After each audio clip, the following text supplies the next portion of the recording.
Hello friends, welcome to our channel passion for PCM. तो आज की वीडियो में हम लोग डिस्कस करेंगे क्लास 9 चैप्टर 1 मोशन का एक इंपॉर्टेंट टॉपिक जिसका नाम है यूनिफॉर्म सर्कुलर मोशन। तो यूनिफॉर्म सर्कुलर मोशन समझने से पहले हम लोग को समझना पड़ेगा सर्कुलर मोशन। तो सर्कुलर मोशन क्या होता है? कभी भी कोई बॉडी अगर सर्कुलर पाथ में मूव कर रहा है, अगर कभी भी कोई बॉडी सर्कुलर पाथ में क्या कर रहा है, मूव कर रहा है या सर्कुलर पाथ में मोशन कर रहा है, तो उस टाइप के मोशन को हम लोग बोलते हैं सर्कुलर मोशन। ठीक है, इसको डिफाइन कैसे कर सकते हैं? When a body moves in a circle it is called circular motion. अभी तक इस चैप्टर में हम लोगों ने लीनियर मोशन पढ़ा, स्ट्रेट लाइन में जो मोशन हो रहा था उस मोशन को हम लोगों ने पढ़ा था। लेकिन यहां पर एक छोटा सा टॉपिक दिया गया है, that is uniform circular motion. तो यूनिफॉर्म सर्कुलर मोशन से समझने से पहले हम लोग को सर्कुलर मोशन जाना होगा। और सर्कुलर मोशन क्या होता है? एकदम सिंपल, कोई भी बॉडी अगर सर्कुलर पाथ में मूव करेगा या सर्कुलर पाथ में मोशन करेगा तो उस बॉडी का मोशन को हम लोग बोलेंगे सर्कुलर मोशन।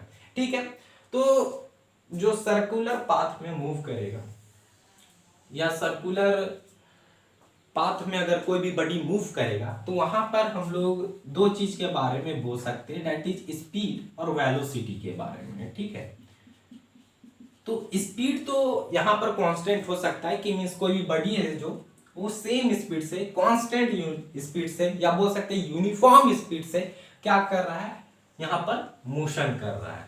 लेकिन अगर वेलोसिटी की बात करें तो अगर कोई पर्सन अगर बोल रहा है कि वेलोसिटी जो है, कोई भी बॉडी का वेलोसिटी है जो कांस्टेंट में कर रहा है, तो वो गलत बोल रहा है, क्योंकि वेलोसिटी सर्कुलर मोशन में कांस्टेंट नहीं होता है। क्यों नहीं होता है? क्योंकि वेलोसिटी में दो चीज है, दैट इज वेक्टर क्वांटिटी है, ये मैग्नीट्यूड भी शो करेगा और डायरेक्शन भी शो करेगा। ठीक है, डायरेक्शन भी शो करेगा। तो सर्कुलर मोशन में क्या होता है, हर एक पॉइंट पे क्या होता है, डायरेक्शन चेंज होता है।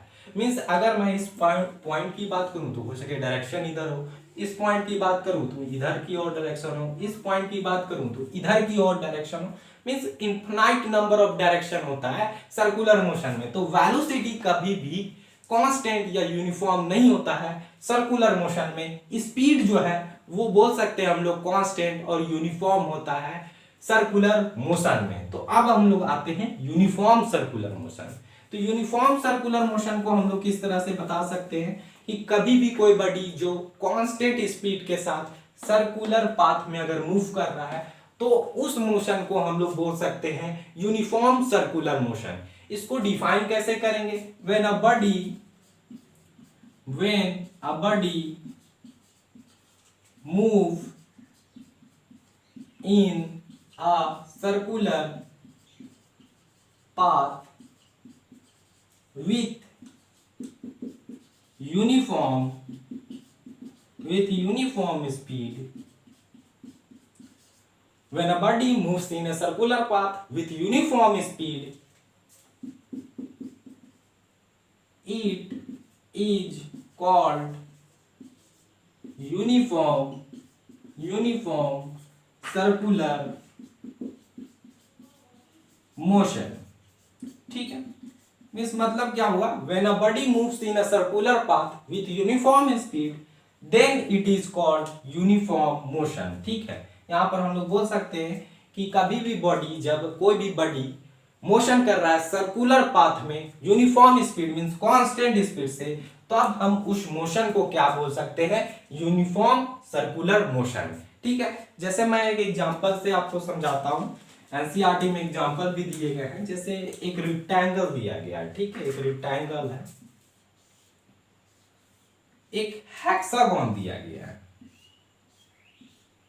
ठीक है, और बताया जा रहा है कि जैसे मैं इस रेक्टेंगल का नेमिंग कर देता हूं ABCD। ठीक है, और इस हेक्सागोन का भी मैं नेमिंग कर देता हूं ABCDE और F। तो कोई पर्सन है जो इस पॉइंट से, कोई पर्सन है जो इस पॉइंट से क्या कर रहा है, मोशन कर रहा है। तो इस पॉइंट से जब मोशन करेगा तो डायरेक्शन इसका इधर होगा, मींस एक बार यहां पर चेंज होगा। अगर वो इधर आता है तो इसका डायरेक्शन दूसरा बार चेंज होगा। अगर ये इधर आता है तो इसका डायरेक्शन तीसरा बार चेंज होगा। और अगर ये इधर आता है तो इसका चौथा बार डायरेक्शन चेंज होगा। मीन्स इसका 4 साइड है, मीन्स 4 साइड्स है, रेक्टेंगल का जो साइड है वो 4 साइड है, तो ये पर्सन को क्या करना पड़ेगा, 4 बार डायरेक्शन चेंज करना पड़ेगा। हेक्सागोन में बात करें कि कहीं पर कोई बॉडी है, मीन्स कोई पर्सन है और वहां पर से मोशन कर रहा है, तो यहाँ पर 6 साइड है, तो इसको 6 बार डायरेक्शन चेंज करना पड़ेगा, 6 बार डायरेक्शन चेंज करना पड़ेगा। लेकिन अगर मैं सर्कल की बात करूं तो सर्कल में साइड अगर कोई पूछेगा तो यहां पर हम लोग क्या बोलेंगे, यहां पर इनफाइनाइट साइड है, हर एक पॉइंट पे अलग अलग डायरेक्शन शो करेगा, ठीक है। इसीलिए यहां पर सिर्फ स्पीड ही कांस्टेंट रहता है, यूनिफॉर्म सर्कुलर मोशन। अगर हम बोल रहे हैं यूनिफॉर्म सर्कुलर मोशन मींस वहां पर क्या है, स्पीड कांस्टेंट है, स्पीड यूनिफॉर्म है, ठीक है। कभी भी वेलोसिटी जो है वो सर्कुलर मोशन में कांस्टेंट नहीं रहता है, क्योंकि यहाँ पर डायरेक्शन हमेशा चेंज होते रहता है। और कोई भी बॉडी अगर सर्कुलर मोशन में है तो वहां पर एक फोर्स लग रहा है, दैट इज सेंट्रीपिटल फोर्स, जो कोई भी बॉडी को मेंटेन रख रहा है उसी सर्कुलर पाथ में। कोई भी बॉडी अगर सर्कुलर पाथ में मोशन कर रहा है तो वो कौन सी फोर्स की वजह से, दैट इज सेंट्रीपिटल फोर्स की वजह से। सेंट्रीपिटल फोर्स ऐसा फोर्स है जो किसी भी ऑब्जेक्ट को यूनिफॉर्म या बोल सकते हैं हाँ यूनिफॉर्म सर्कुलर मोशन में मेंटेन रखता है, मीन सर्कुलर पाथ में मोशन को मेंटेन रखता है, ठीक है। अगर मैं यहाँ पर अर्थ और मून की बात करूं तो वहां पर क्या है, ग्रेविटेशनल फोर्स, और ग्रेविटेशनल फोर्स को ही हम लोग यहाँ पर नाम दे रहे हैं, दैट इज सेंट्रीपिटल फोर्स। तो कोई भी चीज अगर मूव कर रहा है, जैसे मैं वायर की बात करूं, ठीक है, तो यहाँ पर क्या है, कोई भी इलेक्ट्रोस्टैटिक फोर्स लग रहा है, यहाँ पर क्या हो रहा है, इलेक्ट्रोस्टैटिक फोर्स लग रहा है, और इलेक्ट्रोस्टैटिक फोर्स को ही हम लोग यहाँ पर बोल रहे हैं, दैट इज सेंट्रीपिटल फोर्स। तो सेंट्रीपिटल फोर्स जो है वो कोई नया फोर्स नहीं है, जो फोर्स लगता है बस जो फोर्स क्या करता है, कोई भी बॉडी को मेंटेन रखता है सर्कुलर पाथ में, उसी फोर्स को हम लोग बोल देते हैं सेंट्रीपिटल फोर्स।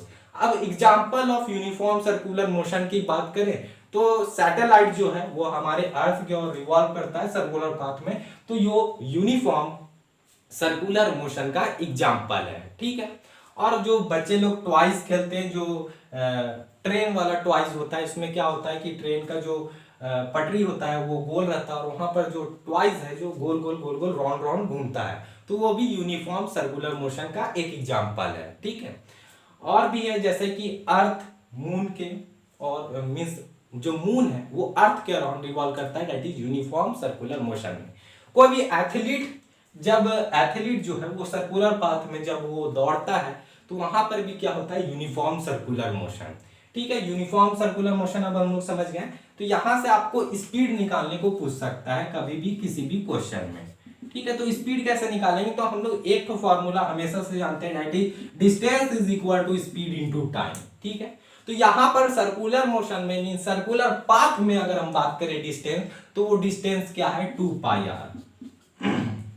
और स्पीड को हम लोग कैसे डिनोट करते हैं, that is small v into time को t से। तो स्पीड यहां से क्या हो जाएगा, v is equal to 2πr/t, 2πr/t means यहां से एक फॉर्मूला निकल गया, that is v is equal to means speed is equal to 2πr/t, ठीक है। तो यहीं से हम लोग को जो क्वेश्चन आएगा इसी फॉर्मूला से आएगा। अभी मैंने एक क्वेश्चन लिया है, उसको मैं यहां पर सॉल्व करके दिखाता हूं। तो क्वेश्चन क्या है हमारा, a cyclist goes around a circular track once every 2 minute. Means कोई साइक्लिस्ट है, ठीक है, यहां पर ये साइक्लिस्ट है जो सर्कुलर पाथ में ये भी क्या कर रहा है, सर्कुलर ट्रैक में जो है वो साइकिल चला रहा है, मींस यहाँ पर भी यूनिफॉर्म सर्कुलर मोशन हो रहा है। तो यहाँ पर क्या बोल रहा है, एवरी 2 मिनट में वो एक राउंड ले लेता है, दैट इज सर्कुलर ट्रैक का। अब आपसे पूछा जा रहा है if the radius of circular track is 105। Radius भी आपको बता दिया गया कि रेडियस क्या है सर्कुलर ट्रैक का, दैट इज 105। तो आपसे यहां से पूछा जा रहा है कैलकुलेट हिज स्पीड। तो यहां पर क्या क्या दिया गया, पहले हम लोग उसको लिख लेते हैं गिवन में, ठीक है। तो गिवन में हम लोग को क्या दिया गया, दैट इज टाइम, और टाइम दिया गया 2 मिनट। उसके बाद रेडियस दिया गया, radius is equal to 105 metre. अब यहां पर मिनट में दिया गया तो हम लोग इसको सेकंड में चेंज कर देंगे, 2 × 60 इज इक्वल टू 120 सेकेंड आ जाएगा हमारा, ठीक है, यहां तक क्लियर। उसके बाद अगर हम लोग को स्पीड निकालने बोला गया तो एज वी नो दैट जैसा कि हम लोग जानते हैं, क्या जानते हैं, that is v is equal to क्या होता है 2 पाई r बाई टी। ठीक है, 2 पाई r बाई टी। तो v निकालना है हम लोग को, तो v सेम इट इज रह जाएगा 2 रह जाएगा, और पाई का वैल्यू जैसा कि हम लोग जानते हैं 22/7 इंटू रेडियस दिया गया है 105 डिवाइडेड बाई टाइम कितना दिया गया है, दैट इज इसको सेकंड में बदल दिए गए तो 120 सेकंड। अब यहाँ पर 7 क्या होगा, ये नीचे चल जाएगा, तो means v is equal to क्या आ जाएगा, v is equal to 2 into 22 into 105 divided by 120। अब इसको क्या कर देना है, सॉल्व कर देना, और यहाँ से हम लोगों को आंसर मिल जाएगा, मीन्स स्पीड मिल जाएगा कि किस स्पीड से साइकिलिस्ट जो है वो साइकिल को चला रहा है। ठीक है, तो यहाँ से मैं यहाँ पर इसको सॉल्व करता हूँ 60 बार में, 60 बार में, और यहाँ पर 2 1 जा और ये 30 बार में, और भी सॉल्व होगा, डेट इज 5 6 जा, और यहाँ पर 5 2 जा और 5 1 जा 21, और यहाँ पर जो ये 7 था 22/7 था, तो मैं यहाँ पर 7 लिखना भूल गया हूँ, तो 7 यहाँ पर ये नीचे आ जाएगा, तो 7 3 जा 21। तो यहाँ पर क्या बच गया 3 into 11 means v is equal to 33 divided by 6, और जब हम इसको डिवाइड करेंगे तो ये कितना बार में आएगा, मीन्स 6 5 जा 30.5 मीन्स 5.5 मीटर पर सेकेंड। ठीक है, ये आ गया हमारा स्पीड। ठीक है, तो इसी तरह का आपको क्वेश्चन मिलेगा, इसी टाइप का आपको क्वेश्चन मिलेगा जहां पर आपको पूछा जाएगा that is speed. I hope आपको ये वीडियो पसंद आया होगा। अगर वीडियो पसंद आया होगा तो वीडियो को लाइक करें और वीडियो को शेयर करें। अगर आप इस चैनल में नए हो तो चैनल को सब्सक्राइब कर ले। Thanks for watching my video till and.